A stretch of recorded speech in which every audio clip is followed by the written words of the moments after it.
Okay, good evening, everyone. It's wonderful to have you all here. I'm Seung-hee Oh, the Assistant Curator of Chinese Art at the Art Institute of Chicago, and I'm delighted to welcome you to the museum. Tonight, we will explore the newly installed Gallery of Korean Art, which features a rich array of objects reflecting Korea's religious, political, and material cultures. Two highlights are a gold crown and belt from the Silla kingdom. The motifs on these objects, as well as their craftsmanship, reveal compelling narratives about the secular and sacred roles of Silla rulers, as well as insights into social status, gender, and Korea's cultural history. As we begin, a brief reminder to please silence your mobile phones and all the mobile devices. And now it's my pleasure to introduce our speaker for tonight's program, Yeonsoo Chee, Associate Curator of Korean Art here at the Art Institute of Chicago. Yeonsoo is a specialist in modern Korean painting and the court art of the Joseon Dynasty. Before joining the Art Institute, she worked at the National Palace Museum of Korea as curator and director of exhibitions, and at the USC Pacific Asia Museum, which is Southern California's only museum dedicated to Asian art. I am thrilled that we can share with you the new Korean Art Gallery that has been hoped for many years and realized beautifully by my wonderful colleague. Now, please join me in welcoming Yeonsoo Chee to the stage.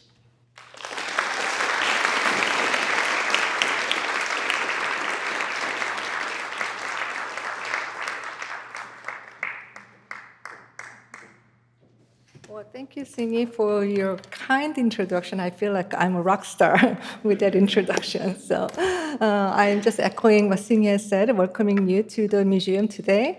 I am extremely even more delighted to welcome all of you because maybe some of you probably know that yesterday we celebrated the Lunar New Year's Day, which Korea also celebrates as a national holiday. So actually, this Korean program is opening the Year of the Snake. What an auspicious start for Korean art at the Art Institute. So I welcome you wholeheartedly.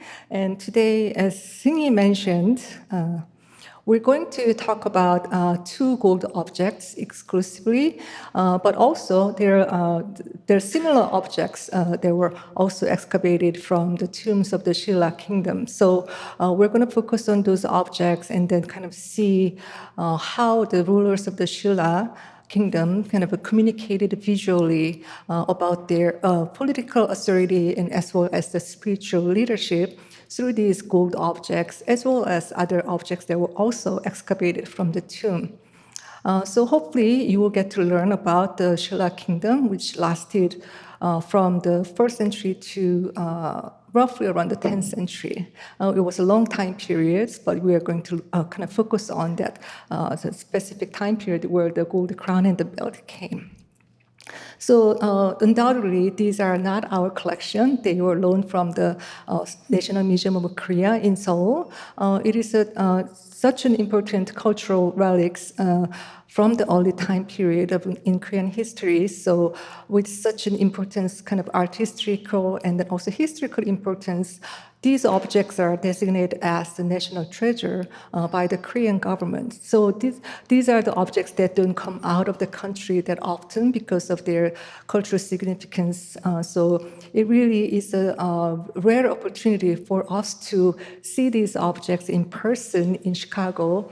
So because of that kind of a reason, we are only having very limited time of viewing for 3 months, and they will go back to Korea actually the next week. So this is a program to kind of celebrate and then kind of appreciate these objects that are on view in the gallery. So then, in order to talk about these objects, I think we have to know who the Silla kingdom was in the beginning. So As I mentioned, the Silla was established around the 1st century BCE, and there are many written kind of records that we can refer back to. There are two historical texts that I kind of showed a little bit of kind of pages here, the 삼국유사, or the history of the three kingdoms, or the 삼국사기, or 삼국유사 is a memorabilia of three kingdoms, and then 삼국사기 is the history of the three kingdoms. And as you can see from the dates, they were written much later than the actual kind of a formation of the Silla kingdoms. So there's a lot of factual information, but also a lot of kind of a mythical, kind of a legend kind of like information there. So just to share kind of a fun, start with the fun anecdotal story that is written in the 삼국사기. It says that the Silla was founded by Pak Hyeokgeose.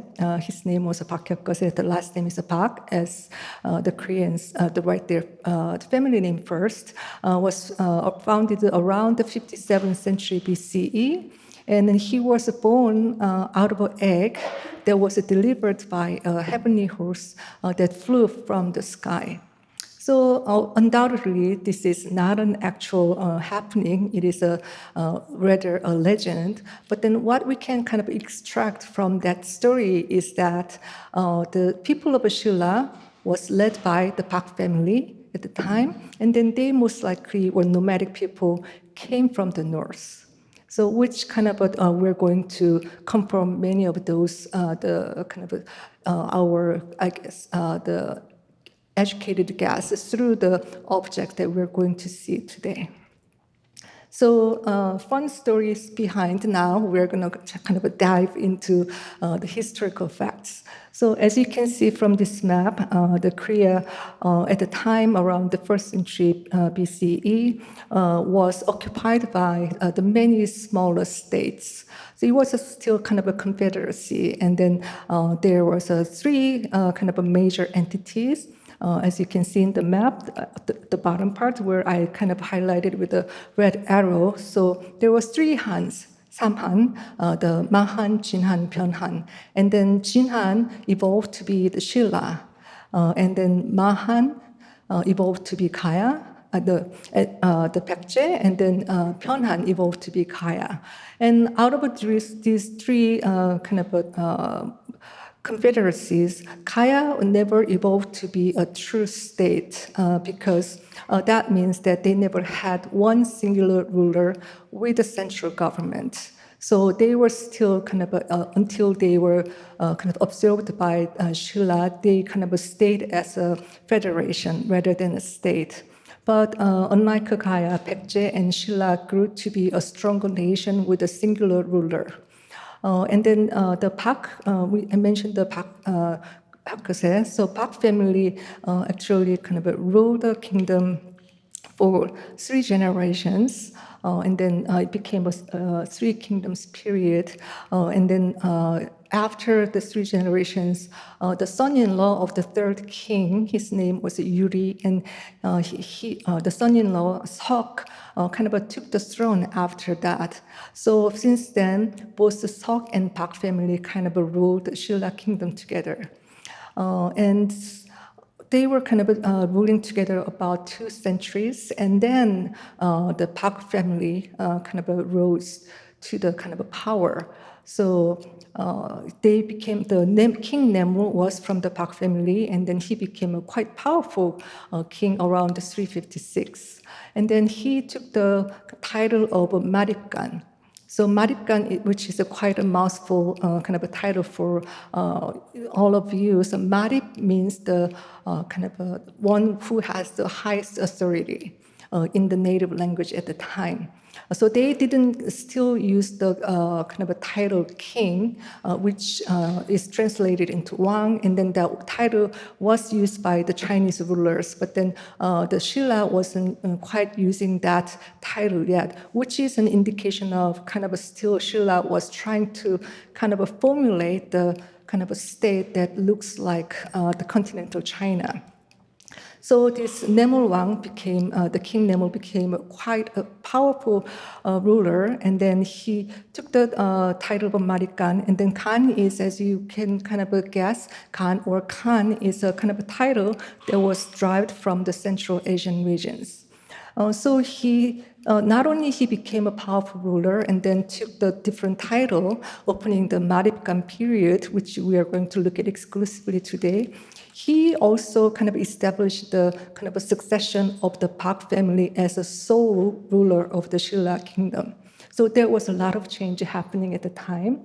And then around the 5th century, Silla began to be kind of a little more I guess, solidified in inwards. And in doing so, Goguryeo people were kind of known as the horse riders and then very belligerent, and then so they were good warriors. So they kept expanding their territories to the north, as you can see, to the Manchuria. And Shilla's relationship between Baekje and Goguryeo were very kind of I guess, the marriage of convenience. They kind of have an alliance with Baekje if Goguryeo power became too strong, or have an alliance with Goguryeo if Baekje grew to be too strong, as you can see from the 4th century. So they were kind of trying to kind of form an alliance so that the other entity wouldn't take over their territories. So it was a very kind of a still oscillating relationship in the Korean peninsula. And in the 5th century, in the 562, the king Jinheung, he was a very powerful king, and then he actually took over the entire Kaya Federation and then expanded its territory greatly to the north and also to the west, threatening Goguryeo and Baekje at the same time. So it was a kind of a great expansionistic time of a Silla kingdom. And then it is during the King Jinheung that he took the title of a king, Wang, that I just mentioned. So that kind of assessed the status of the state at the time. And also, not only he took the king title, also he changed the kind of a nation, the name of the nation to Silla, which is known to be today in the history. So before that, Silla had many different names, and then in the first, the map, there's a Saro, which is the old name of a Gyeongju capital. And then they were kind of known to be as a more like a Saro nation rather than other names. So this is the King Jinheung Wang that who kind of established the really kind of solidified the statehood or the title of a king, and then taking the name of a Silla, and then be a more kind of internationally kind of a known entity outside the peninsula. And also, in doing so, they were kind of trying to find an opportunity to kind of control the whole Korean peninsula. And then in the 7th century, around 660 and 668, the King Munmu and Muyeol respectively conquered Goguryeo and Silla. So now the Korean peninsula was successfully unified by Silla, and they weren't able to achieve that by themselves. They actually kind of solicited help from Tang China. As I mentioned, Silla was very kind of clever and then efficient, forming an alliance with the neighboring countries. So in order to kind of conquer two neighboring countries, they kind of reach out far to the Tang dynasty to get help. So Tang army came, and then they helped to defeat the Goguryeo and the Baekje. So in 668, the Silla was successful. But after they conquered the two kind of armies from the two kingdoms, Tang China had a different thing in mind. So they tried to put Silla under control. But thankfully, Silla army was able to drive the Tang army out of the Korean peninsula. Tang China at the time was also kind of experiencing different skirmish in their borders, so they were kind of the weakening their, I guess, the kind of military power that was sent to the Korean peninsula, and then their priority didn't kind of exist with the Silla anymore. So from then, the Silla became a unified Silla, and then they existed until 935. So the period that we are going to look at today is this the specific kind of from the 5th and 6th century, which we call the Marikan period, where the King Nemu established. So the Marikan period starts from the King Nemo until King Jijung. It's about 150 years. And then the tombs that were built during this time period is really the magnificent visual markers of a political authority and also kind of the spiritual power. So we're going to look at the most kind of largest tomb here, which is called Hwangnam Daechong in Korean, or the Great Tomb of Hwangnam. We're not looking at this tomb not just because it is the largest. Of course, because it's the largest, so it yielded the most the tomb object, but also because there were other tombs that contained the gold crown and the belts.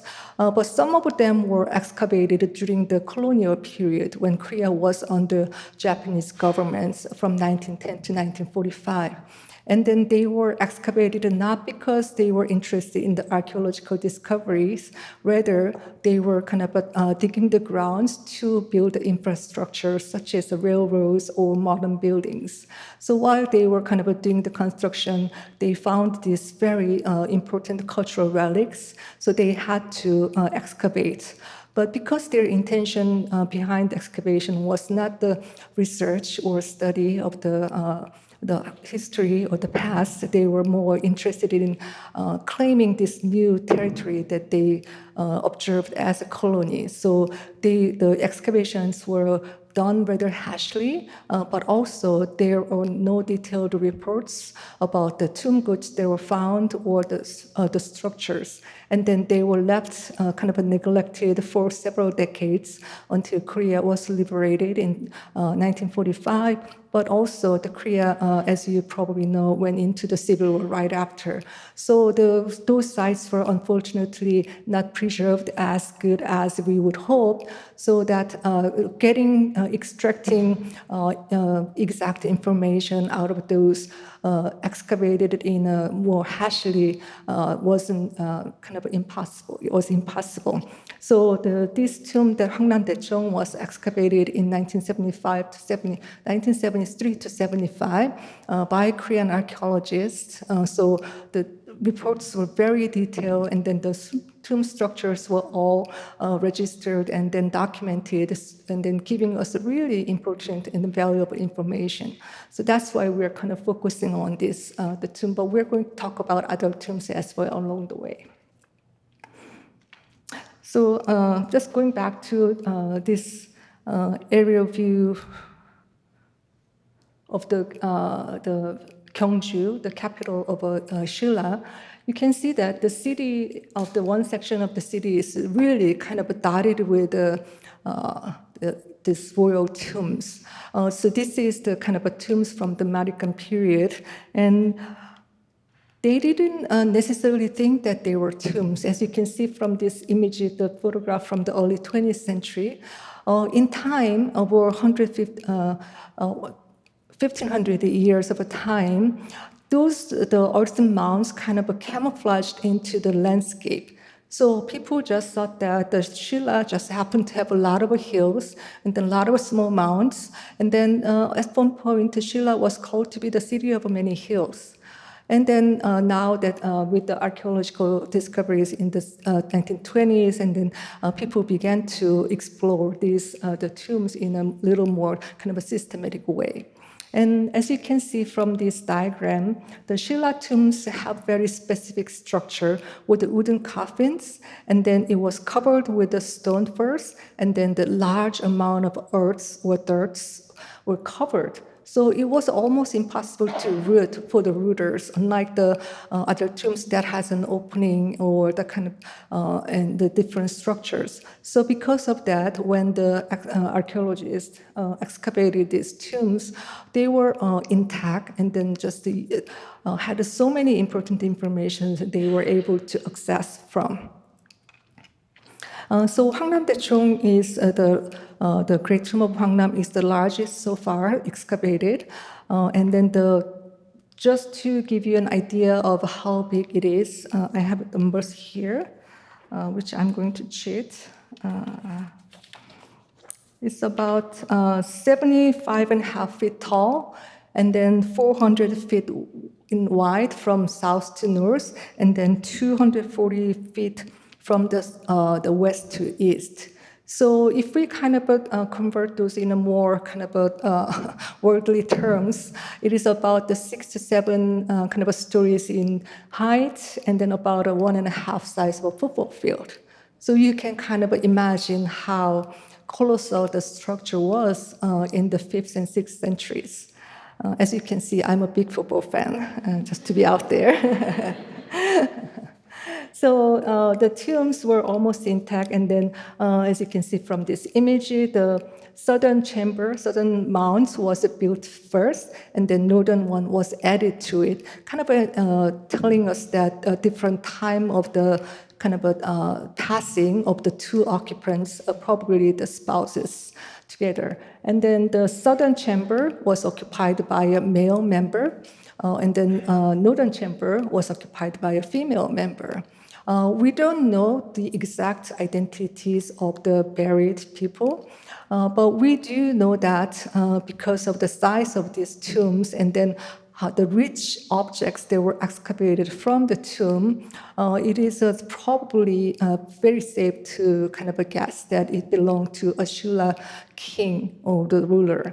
And because of the time period, there's been a little bit of a kind of a different kind of a theories, and then kind of the claims who could be the buried person in this tomb. And then now the scholars kind of are leaning a little more towards that it could be the King Nemo that we just talked about. But that's still kind of a guess. So let's look at inside the tomb. So this is a kind of one picture of the kind of a burial kind of the box that contained thousands of potteries, as you can see. And in southern chamber only, there were about 22,000 objects were found. And then in the northern chamber, where the female was buried, there were about even bigger number, about 35,000, even much bigger number than the northern chamber. So altogether, there were close to 6,000 kind of objects were excavated from this tomb. So you can kind of see the kind of richness of this tomb, the occupants from those, just the sheer number of it. And based on what it was discovered inside the tomb, so we can kind of reimagine what the life of the Silla rulers were like at the time. So as you can see here, there is many fabric fragments were discovered, both silk and hemp. So we know that they were fine garments made of silk, embellished with the gold buttons or the jade pendants like that. And they were earrings, both male and females. A lot of personal the ornamentations, like the bracelets and then rings, multiple bracelets, probably on both arms. And then the bracelets and then the earrings were mostly made with metal, either gold or the silver. But for necklaces, they seem to have a preference for the glass beads. Of course, there were also the gold necklaces found, but then glass beads were much bigger in the number of the goods yielded. And their meals were prepared with not just the rice, but also they ate cows, chickens, and also fish, clams, and in certain occasions they also ate whales too. So we know that because some of the dishes they were used during the rituals, funerary rituals, which had the food inside that and then buried together. So we know that what they have eaten at the time. And their food was served, as you can see, either silver, gold, and then bronze vessels. And then there was a ladles that to kind of scoop the food from a larger bowls like this. And when it comes to drinking, it seems like they preferred glassware that were imported from the far west. So, and there is a kind of a winged ornaments, the headgear there. So they were wearing the headgear as a kind of a symbol of a status. And to talk a little more about that, this is the conical cap or moguan and the winged ornament that were excavated from the Great Tomb of Hwangnam. And as you can see from this diagram, these parts will slide into this kind of a front edge, creating a very impressive kind of a look of the wearer. And then there are many holes here, which probably a string or the ties will be sewn into, and then to tie it under your chin so that the small cap will stay on top of the wearer's head. So this may sound like a lot of conjecture and then guesstimation, but we do have other evidence that confirms that. So this is the very impressive set of the pottery, or it's a ewer actually. The wine will be poured into, and then it will come out from here.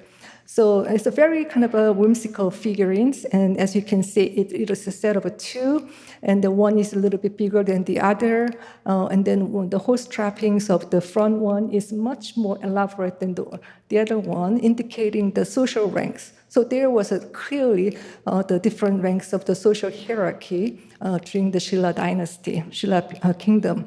And this one with the fancier horse trappings. And if you look at this horse, it even kind of wears that kind of a unicorn-like the ornaments that looks like a winged figure here. And then this figure is also wearing this similar-looking conical hat, and then he probably is a more higher-ranking general, indicated by the horse trappings and then size of comparative size of between the two, and also the similar cap found from the tomb of Great Tomb of Hwangnam. And there's another visual kind of a representation of the conical head here.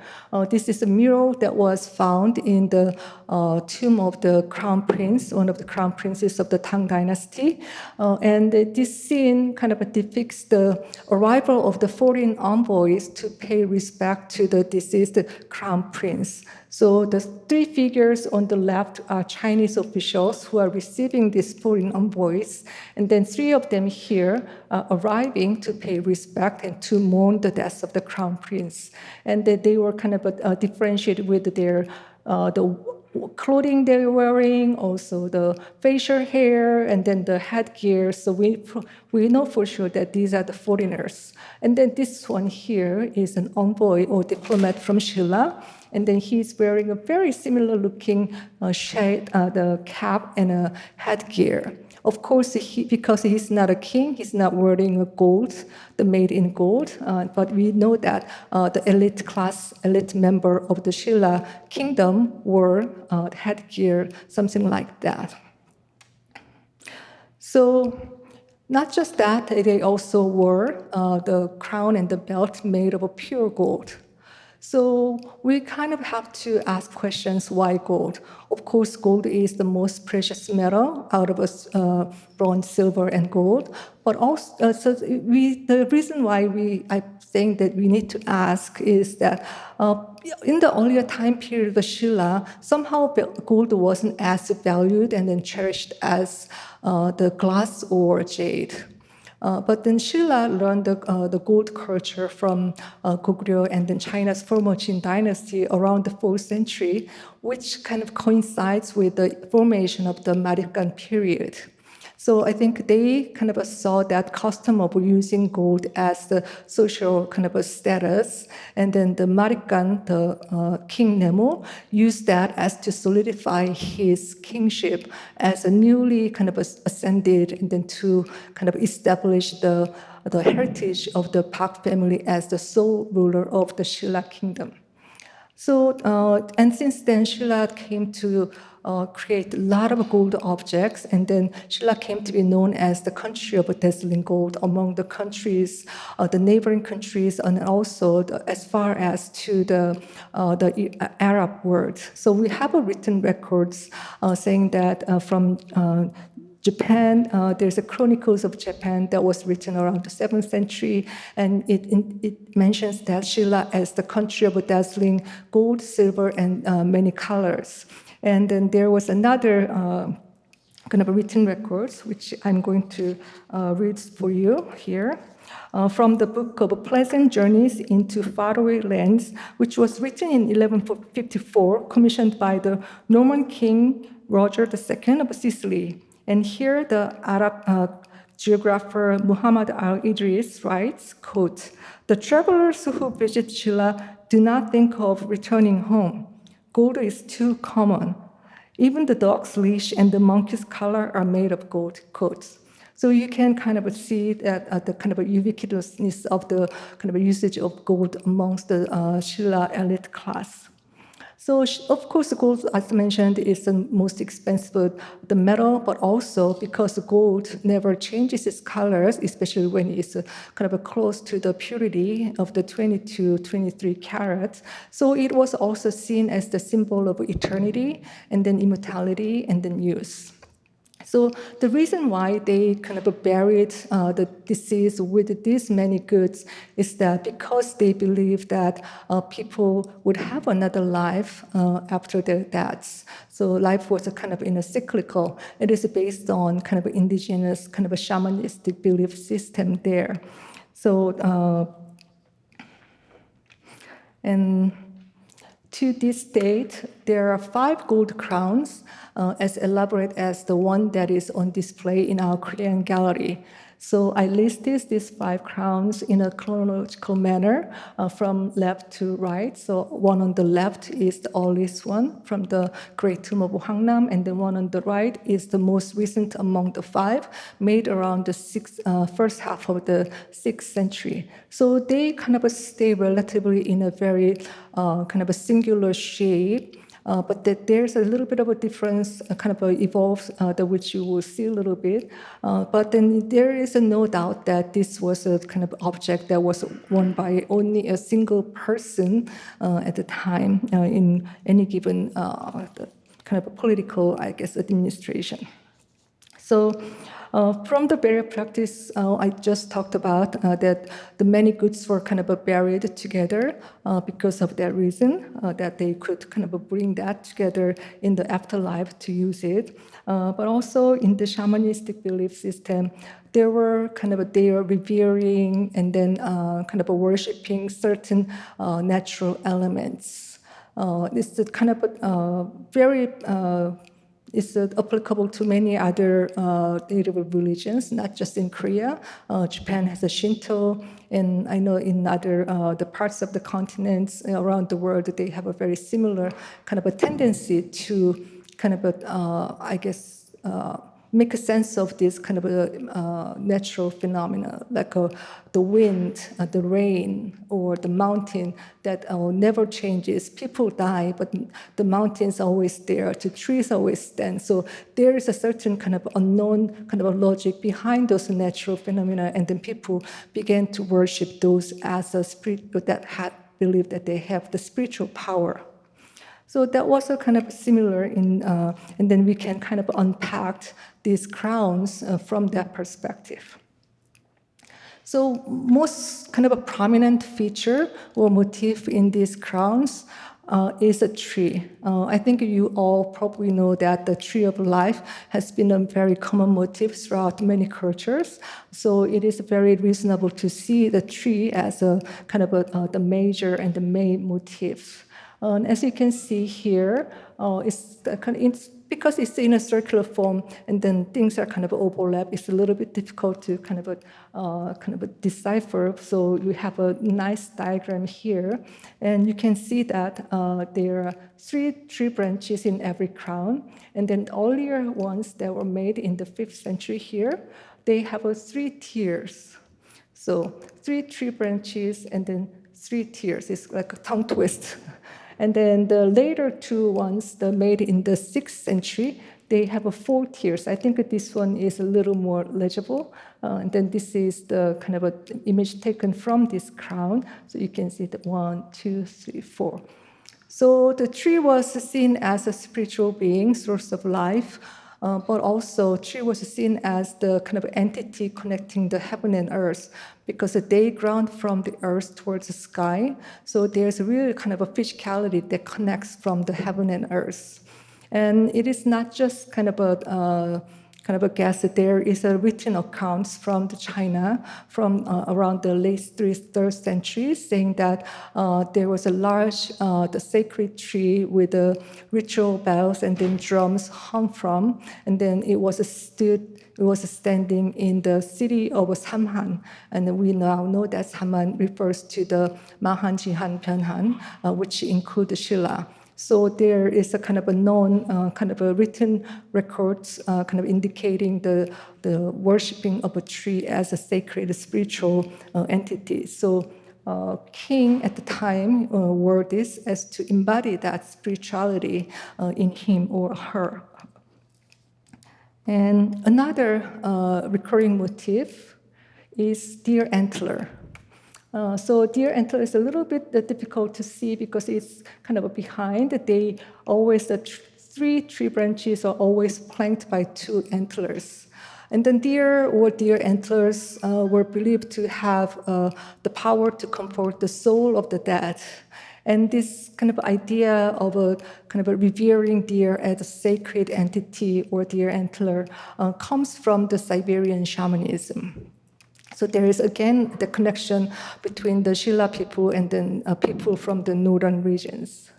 And of course, the deers are the major, very important kind of a source of not just a diet, but also they provide kind of the warm coverings with their fur. So there's numerous occasions and then kind of accounts that Siberian shamans would wear deer antlers or something that shapes like a deer antlers during the ritual ceremonies and then celebrations. It is still in some parts still happening, and then oftentimes they actually wore actual deer antlers. And then a little bit kind of a distant connection can be made with this diagram from the early 1st century. It's discovered from near the Black Sea region. And you might think that this maybe the connection between 2 might be a little bit far-fetched because one is such a kind of a low profile. But if you look at the motifs, there is that tree of life here, and then flanked by the 2 stags, and there's also goats. But then the antlers are very impressive and then noticeable, and then a lot of spangles were kind of dangling from the band.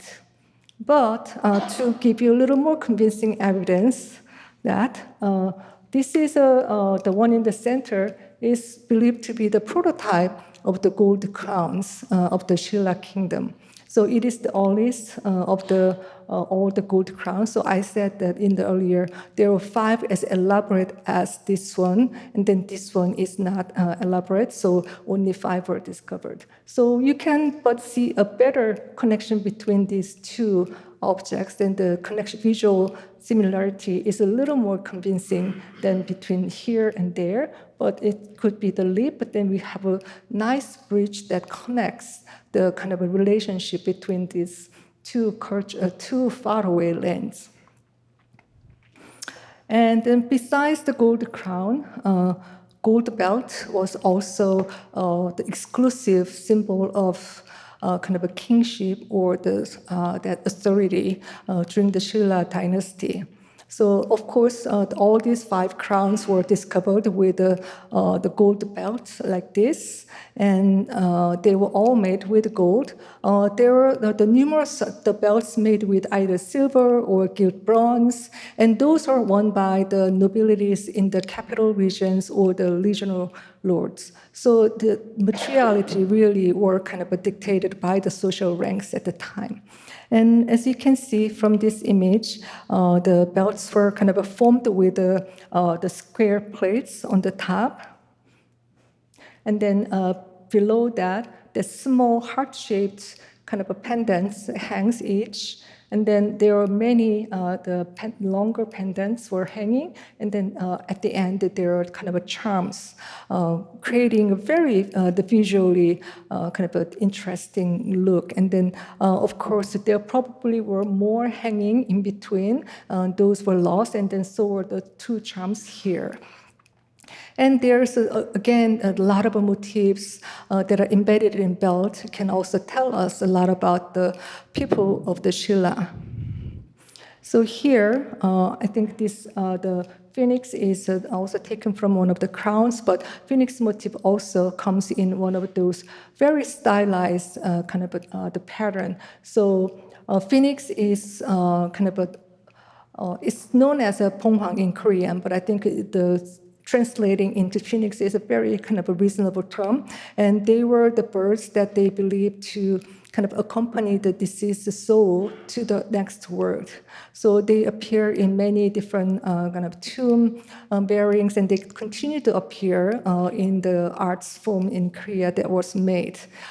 And then there's, of course, the dragons. I know dragons are rather kind of evil source, evil force in the Western culture, but in East Asia, especially in China and Korea, the dragons were an auspicious animal. They represent kingship and authority. So these are very kind of popular and probably most common kind of motifs that were used amongst the kings and the royal families. So it started as early as this time period. And then there's a fish, the white fish. So fish lays many roles, so there's idea of fertility. And then also, they never close their eyes, even after their deaths. So there's idea of eternity, the immortality embedded in there. And then if you look at this, this one we called kogok in Korean, and then it's comma-shaped beads. It's almost looking like the bean that we have in the Millennium Park. And then it's up here. It actually started to be used much earlier than Silla Kingdom. And then it's been used not just in the belt, and then we have a lot of the kogok in the crowns as well. You will see them in the gallery, and also in the personal ornaments. I think we've seen in those kind of the many images that were discovered from tomb, there was a kind of a jade objects that looks like this. So if you look at kogok, I think they kind of reminds of the fetus, how the fetus would be kind of inside the mother's womb. So it represents a new birth. So all these motifs, I think if you kind of extract a common idea that it was to express the Silla people's desires and hopes to kind of live another life after their deaths. So the gold crowns and gold belts like this, of course, acted as not just the symbol of authority, but also as a kind of the leader of the spiritual world, as we just saw. There's a lot of different kind of spiritual entities embedded in this crown and the belt. So they were worn not just during the coronation ceremonies, but also memorial services. And there's a written accounts from Samguk유사 and Samguksa기 that the Marikan kings especially, they were acted as high priests, and then they presided over the kind of memorial services that were held in the progenitor's shrine or the spirit palace. So that kind of confirms their spiritual role, not just as the head of the state. And we're going to look at some other gold objects, the earrings, namely. And then earrings, unlike the gold belt and the gold crown, they could be worn by the nobilities also, even during the Marikan period. The scholars kind of suggest that the flexibility of the regulations on the earrings probably come from the kind of a longer history of wearing, the customs of wearing earrings in the Silla kingdom. So these these are the some of the earrings that were the findings from the royal tomb.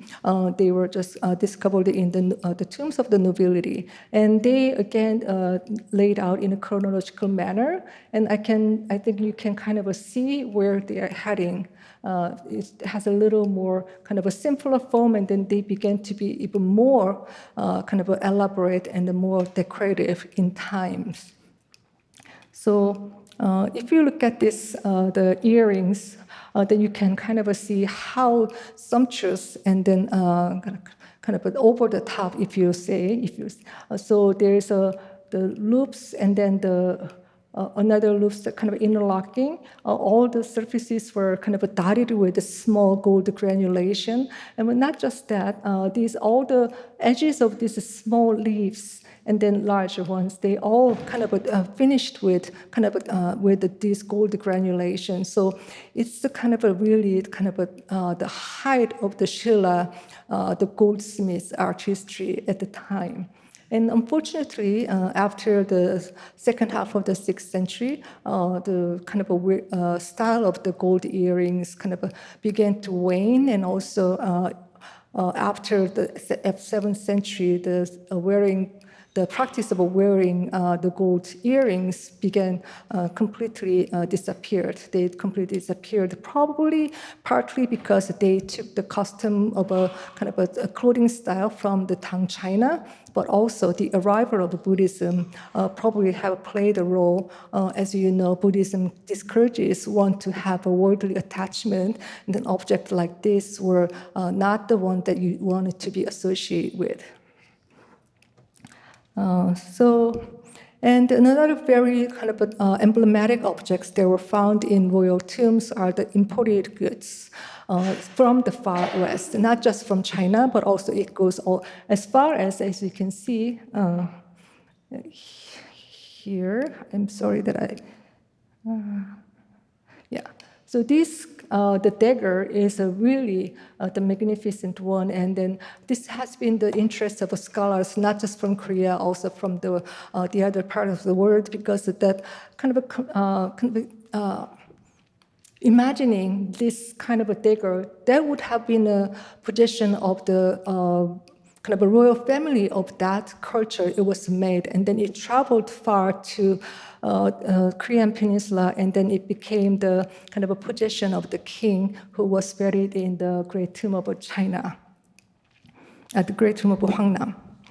And as I mentioned, beads, glass were very kind of favored by the royalties and then elite class. And the beads were kind of introduced to the Korean Peninsula around the 3rd century BCE. So by the time when Silla was using these beads, they were able to create domestically made glass. But it seems like they still kind of favored the imported ones. So you see the combination of the domestically crafted and also imported the beads. But among those, the most probably cherished and then revered were the glassware from the Far East, as far as the Roman world. Altogether, among the Silla royal tombs, there were only like 30 of these glasswares were excavated. So you kind of see the rarity of these objects. And then still, they were seeking those the glassware that was imported, even though they were able to make domestically. And especially if you look at this object here, they repaired with the gold, the thread or gold wire, indicating even the broken ones where they weren't able to discard it because it was too precious and then too rare. So they would rather use another precious metal to repair and then bury it together with the king. And this kind of interaction with the outside world of the Silla has also connection, not just the Silla. So this is another kind of a cross-cultural kind of relationship through the kind of route of the Silk Road.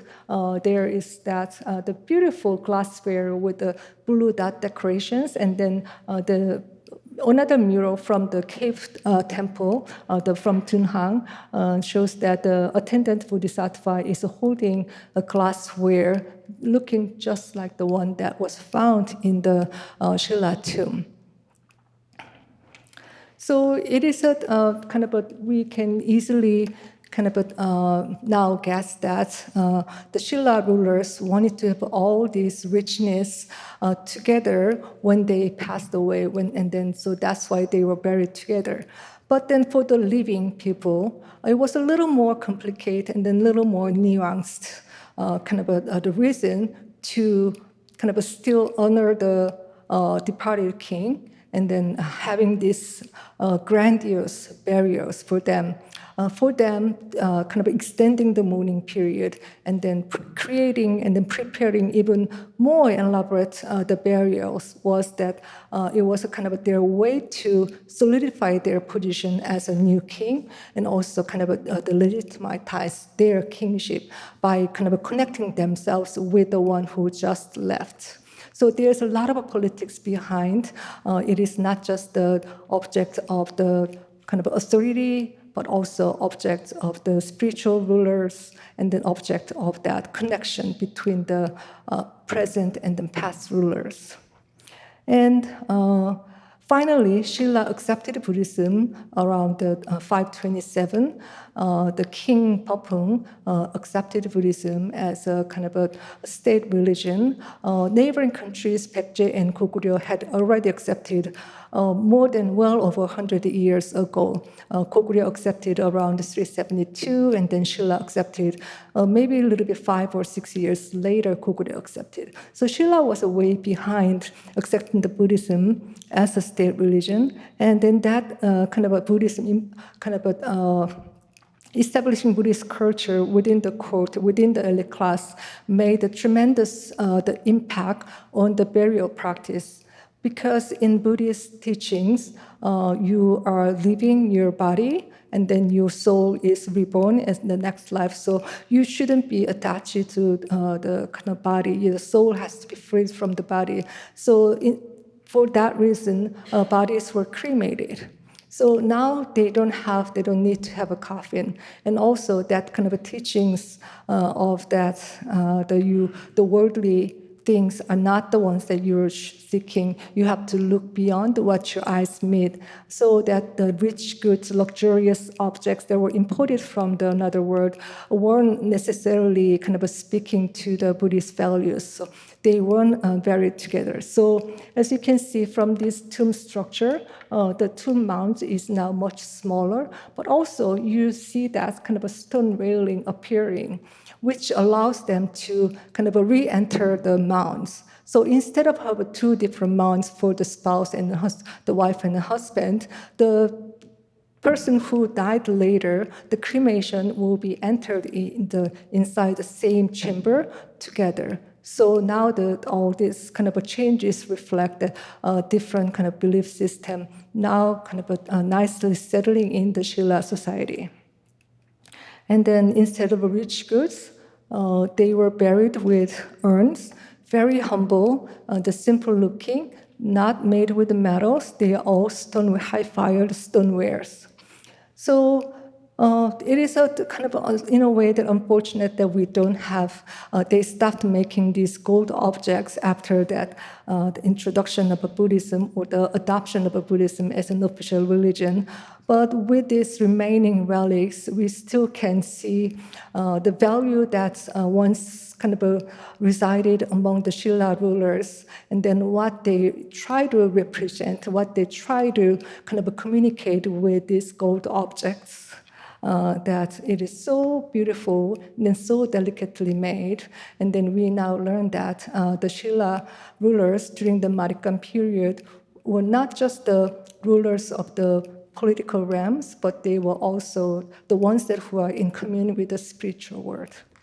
So thank you. I am going to end here.